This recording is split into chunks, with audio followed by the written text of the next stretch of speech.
Salam sejahtera. Hari ini kita akan melihat satu modul yang bertajuk Kemahiran Komunikasi dan Sosial. Modul ini disediakan oleh Profesor Datin Dr. Juriah Long dan saya sendiri, khusus untuk modul PTK3 bagi pihak PPA UKM. Kita mulakan dengan bahagian satu dahulu untuk recording atau rakaman yang pertama, dan saudara-saudari boleh melihat pada rakaman yang kedua kerana video ini akan mengambil masa yang panjang. Jadi untuk memudahkan akses ataupun penggunaan bahan ini, elok kita bahagikan kepada beberapa bahagian, dan dalam modul ini terdapat 5 bahagian supaya mudah untuk kita muat turun fail yang lebih kecil. Baik, kita mulakan dengan objektif modul ni. Pertamanya ialah untuk mengenal pasti ciri-ciri utama dalam proses komunikasi. Modul ini juga bertujuan untuk membantu peserta mengenal pasti faktor, elemen dan juga input dalam komunikasi. Seterusnya, bagi membantu peserta meningkatkan tahap keberkesanan komunikasi dengan pelajar, dalam arti kata lain dari antara pengajar atau pensyarah dengan pelajar. Dan seterusnya, kita dapat mengaplikasikan prinsip-prinsip komunikasi secara berkesan dalam pengajaran dan juga pembelajaran. Kemudian kita melihat definisi dan juga skop komunikasi yang bermaksud ialah satu bentuk proses. Jadi komunikasi adalah proses yang memindahkan atau memberi ruang kepada penutur untuk bertukar-tukar mesej dan maklumat daripada penutur kepada penulis, sama ada yang bercakap atau yang menulis melalui saluran media yang tertentulah, sama ada dalam bentuk lisan maupun dalam bentuk tulisan, kepada penerima, orang yang mendengar, dan juga yang membaca melalui bahasa. Dan bahasa ini ada dua, satu bahasa yang bersifat verbal, satu lagi bahasa yang bersifat non-verbal, iaitu bahasa badan. Dan komunikasi juga bersifat dua hala, mesti bersifat dua hala, dia tidak boleh satu hala sahaja, dan adanya maklum balas terhadap mesej tersebut.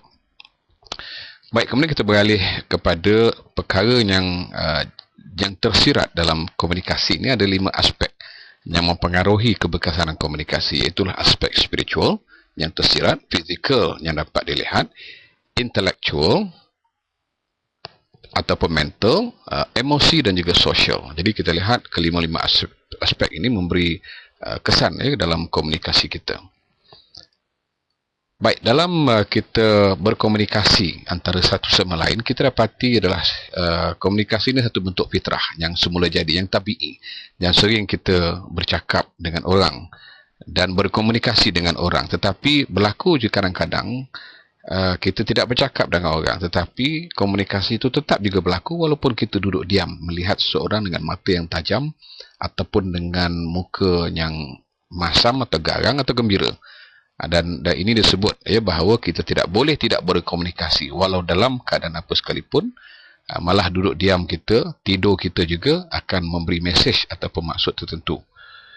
Baik, kita melihat model komunikasi yang tersurat yang dapat kita lihat ialah komunikasi di antara satu orang dengan satu orang yang lain, iaitulah seorang yang memberi maklumat dengan orang yang menerima maklumat. Dan dalam proses memberi maklumat itu disampaikan melalui saluran. Saluran itu sama ada dalam bentuk lisan ataupun dalam bentuk bukan lisan, atau tulisan, dan dia disampaikan melalui bahasa ataupun kod atau simbol.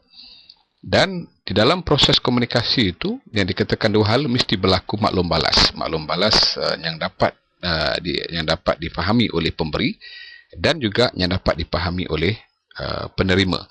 Dalam proses komunikasi itu ada satu lagi faktor yang dipanggil gangguan. Gangguan ataupun disebut sebagai noise factor ataupun distraction, yang mengganggu. Kadang-kadang proses komunikasi itu menyebabkan komunikasi itu menjadi terencat atau terjejas atau tidak difahami maksudnya disampaikan oleh orang yang memberi, begitu juga orang yang menerima. Baik, satu aspek yang jarang diperkatakan dalam proses komunikasi di antara manusia ini dalam modul-modul yang sebelum ini ialah proses komunikasi yang tersirat, di mana dalam proses komunikasi itu ada aspek-aspek yang lain yang perlu kita beri perhatian. Pertamanya aspek spiritual. Dalam proses komunikasi ada adab-adab, ada etika, ada akhlak, dan ini bersandarkan kepada nilai-nilai universal. Dan daripada akhlak, adab dan etika ini, kita dapat melihat komunikasi yang positif, yang prihatin dengan melalui intonasi, nada suara kita akan menunjukkan aspek-aspek akhlak, adab dan juga etika itu. Manakala aspek fizikal ialah aspek kesihatan diri, persekitaran, suasana tempat juga memberi kesan kepada komunikasi, dan aspek yang tersirat juga berada dalam diri orang yang menyampaikan. Misalnya kalau seorang tu sakit, maka apabila dia berkomunikasi atau dia tidak sihat, apabila dia berkomunikasi, dia memberi kesan kepada proses komunikasi itu sendiri.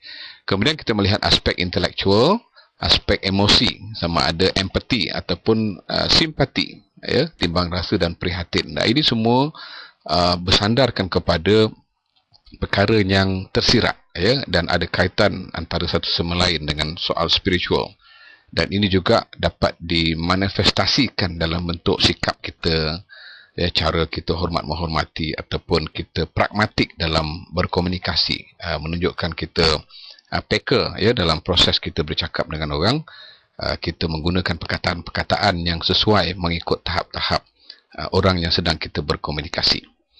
Dan kelima-lima warna yang ada dalam slide ini, iaitu pemberi, penerima, kemudian yang atas tu ialah maklum balas, saluran, bahasa dan juga gangguan, adalah elemen-elemen penting dalam model komunikasi. Baik, apakah yang dikatakan komunikasi berkesan? Komunikasi berkesan berlaku apabila kedua-dua pemberi dan juga penerima mesej ini mempunyai sikap yang positif dan sentiasa berusaha ke arah memperbaiki komunikasi dalam proses itu. Dan pengalaman adalah guru komunikasi yang terbaik. Dalam arti kata yang lain, apabila kita berkomunikasi ni, kita kadang-kadang kita belajar antara ada yang kebaikan dan keburukan. Kadang-kadang ada benda yang kita sampaikan tu tidak begitu sempurna, maka dalam komunikasi yang akan datang kita sentiasa mahu berusaha ke arah memperbaiki komunikasi itu. Dan dua perkara yang cukup penting dalam komunikasi berkesan ni ialah kita haruslah berusaha untuk memudahkan pemahaman dalam komunikasi dengan mengurangkan kekeliruan dalam mesej dan juga penyampaian. Jadi kalau kita sebagai komunikasi yang baik, kita mencari cara ataupun pendekatan yang terbaik untuk orang yang mendengar itu mudah faham.